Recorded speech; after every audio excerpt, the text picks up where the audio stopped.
Hey, Steve. Good morning. Thanks for having me. So can I call you Stevie P? You could, yeah, sure. That's my hip hop name. Hasn't been in Yeah, circulation for a while, but Stevie P, I asked because what is the best episode of The Debaters in your mind? And I think there's only one correct answer. oh, really?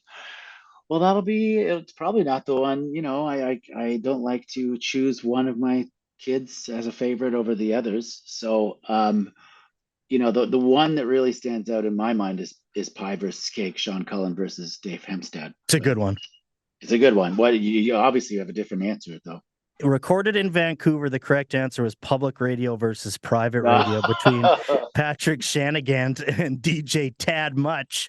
Uh, Of Steve, course. Steve, you're about to perform in Regina. Do you remember the Regina reference in that episode? Oh, you're putting me on the spot here, my friend. No, I don't remember. What is it? Well, Can I'll you refresh remind? your memory. Yeah. If the debaters was on CKROK, it would be way amped up. This Sunday, Judge Stevie P moderates a knockdown, drag-out debate death match. Winner gets 2 VIP passes to 5440's mall opening concert in Regina. I listen to that episode way too often, and hence why I like to call you Stevie P because of that one. I love it. I love it. That's Simon kicking it. That was a great debate, and it's all coming back to me now.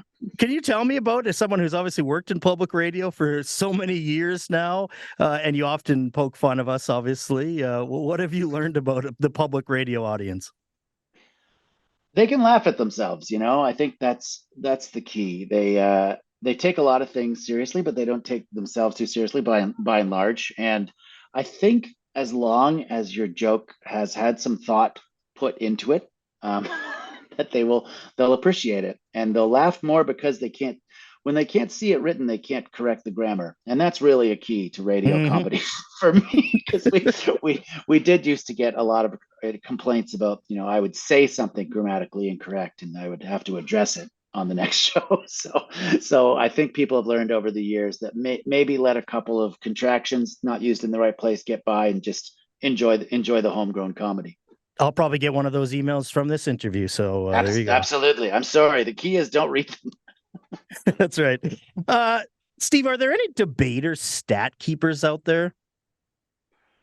Well, not on staff, although of course, we keep a record of one loss and laughs per second, things like that.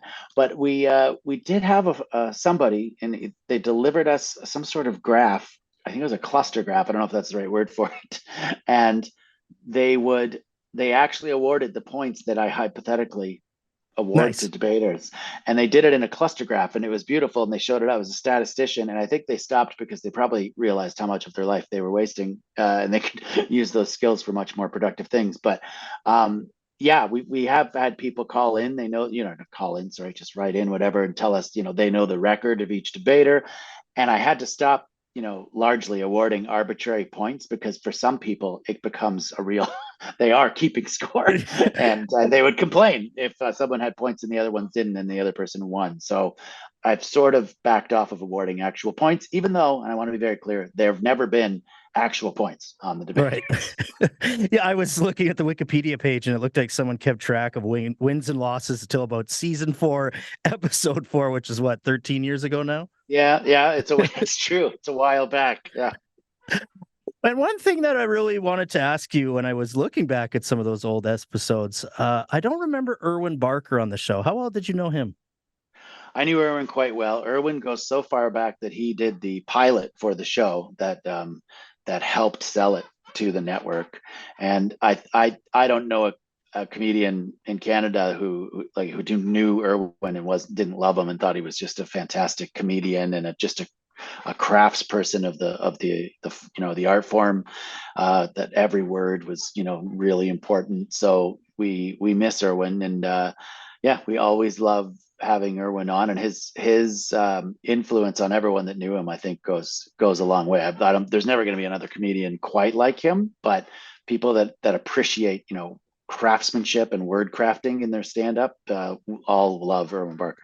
He's been burned in my head since I was a kid, and I think I've only ever seen him do maybe 2 stand-up on Just for Laughs, and I remember a couple, people on the street segments on 22 Minutes, and Yeah. there was something about him that I've just never forgotten. Oh, it's great. I mean, he's great. His timing's great too. Sometimes it's just one word, but delivered so well. And yeah, we miss Irwin. He's the gold standard for sure. Steve, are you still big in Ireland? I haven't been in a while because there's a lot of family commitments here, and I've got some, cousins there that I owe a visit to certainly, but I haven't been in a long time, so I'm not sure. But I did tour for a while there as the Canadian crack addict, and for Wow. those who know the terminology, crack is CRAIC, means a good time addict. But Right. if you just say crack addict, obviously they think it's a different kind of tour.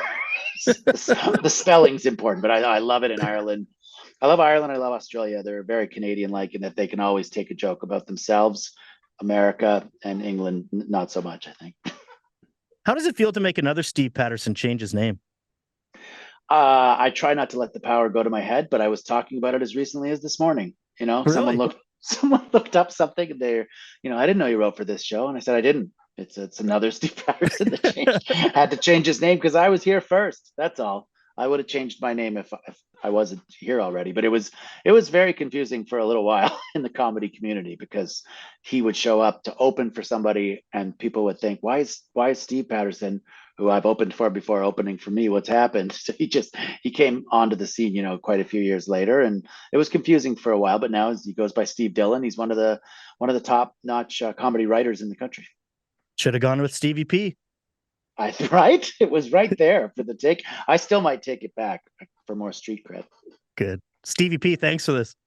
Thanks again. I can't wait to get out there.